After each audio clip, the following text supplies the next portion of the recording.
Good evening friend. তো এখানে একটা ভাইয়ের কমেন্ট ছিল, পায়ের পিছনে শিরা দেখা যায়, তাহলে মেডিকেলে কোনো প্রবলেম হবে?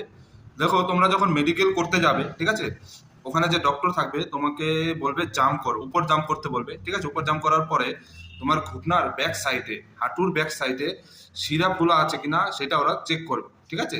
শিরা ফোলা থাকলে কোনো ব্যাপার নয়, তোমাদের মেডিকেলে কোনো প্রবলেম হবে না। বাট শিরাটা যদি গুচ্ছা টাইপের সাপের মতো এরকম আঁকা বাঁকা হয়ে যায়, মানে এক জায়গায় গুচ্ছা টাইপের মতো যদি হয়ে যায়, তাহলে ওটাকে বলে ভেরিকজ ভেনিস। আর ভেরিকজ ভেনিস থাকলে কিন্তু মেডিকেলে আনফিট করে দেয়, তোমাকে মেডিকেলও কিন্তু দিতে পারে, ঠিক আছে। এই জন্য ভয়ের কোনো কারণ নেই, মেডিকেলও পেয়ে যেতে পারো, ঠিক আছে।